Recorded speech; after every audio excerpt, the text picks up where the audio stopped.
Retired employee Chandramouli మృతితో విశాఖలో విషాదం నెలకొంది. ఈ నెల 18న జమ్మూ కాశ్మీర్ బిహార్ యాత్రకు వెళ్లారు చంద్రమౌళి దంపతులు. వాళ్ళు పారిపోతున్న వెంటాడి మరి కాల్చి చంపారు ఉగ్రవాదులు. చంపొద్దని వేడుకున్నా కూడా కనికరించలేదట. ఈ రాత్రికి విశాఖ చేరుకుంటుంది చంద్రమౌళి మృతదేహం. మధ్యాహ్నం 12 గంటలకి జమ్మూ కాశ్మీర్ నుంచి ఫ్లైట్లో విశాఖకు తీసుకొస్తారు. విదేశాల్లో చంద్రమౌళి కుమార్తె ఉంటున్నట్లుగా సమాచారం. ఆమె కూడా సమాచారం ఇచ్చారు. చంద్రమౌళి మరణ వార్తతో ఆయన ఇంటి దగ్గర విషాద ఛాయలు అలుముకున్నాయి. మరింత సమాచారం మా సీనియర్ కరెస్పాండెంట్ ఖాజా అందిస్తారు. పెహల్గాం ముష్కరుల దాడిలో విశాఖకు చెందిన జె చంద్రమౌళి ప్రాణాలు కోల్పోవడం విశాఖను తీవ్రంగా కలిసివేస్తుంది. ప్రస్తుతం పాండురంగాపురంలోని యాంకరేజ్ అపార్ట్మెంట్లోని ఇదే ఫ్లాట్లో చంద్రమౌళి అతని భార్య నివాసం ఉన్నారు. చంద్రమౌళి రిటైర్డ్ బ్యాంకు ఉద్యోగి. ఆయన ఈ నెల 18న చంద్రమౌళి నాగమణి దంపతులతో పాటు విశాఖ నుంచి 6 బృందం కలిసి జమ్మూ కాశ్మీర్ వెళ్ళారు. అప్పటి నుంచి కూడా అక్కడ విహారయాత్ర చేస్తూ ఉన్నారు. అయితే నిన్న ముష్కరుల దాడి తర్వాత 6 నుంచి చంద్రమౌళి మిస్ అయ్యారు. ఆ తర్వాత రాత్రి వరకు అక్కడ పోలీసులు ట్రేస్ చేస్తూనే ఉన్నారు. అక్కడ అధికారులు కూడా వెతుకుతూనే ఉన్నారు. ఈ నేపథ్యంలో అక్కడ కుటుంబ సభ్యులు తీవ్ర ఆందోళన మొదలైంది. దీంతోపాటు ఇక్కడ ఇంటెలిజెన్స్ అధికారులతో పాటు అక్కడ డీజీ ఎవరైతే నళిన్ ప్రతాప్ ఉన్నారో అతనికి కూడా ఈ చంద్రమౌళి కుటుంబ సభ్యులు సమాచారం అందించారు. పూర్తిగా ట్రేస్ అవుట్ చేసిన తర్వాత రాత్రి సమయంలో గత అర్ధరాత్రి చంద్రమౌళి బాడీ ట్రేస్ అయినట్టు చెప్తున్నారు. ఇక్కడ సహచర ఈ ఫ్లాట్ సభ్యులు కూడా అలాగే వాచ్మెన్ కూడా తీవ్ర విషాదంలో ఉన్నారు. వాళ్ళు 2 అమ్మాయిలండి. ఇద్దరు కూడా యూఎస్లోనే ఉంటున్నారు.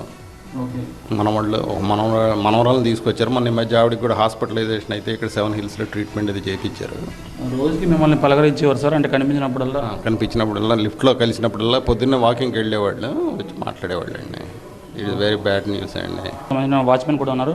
చెప్పండి, వెళ్ళే ముందు మీతో ఏం మాట్లాడారు, ఏమన్నారు? సుధాకర్ ఒక వారం రోజులు క్యాంప్ వెళ్తాము, వచ్చిన తర్వాత ఆలోపు కొంచెం జాగ్రత్త చూసుకొని ముందుగా మొక్కలకి వాటర్ వేసుకొని చెప్పారు. ఎర్లీ మార్నింగ్ వాకింగ్కి వెళ్ళిపోయి 6:30కి వెళ్ళిపోయి 7 o'clockకి వచ్చేవాళ్ళు.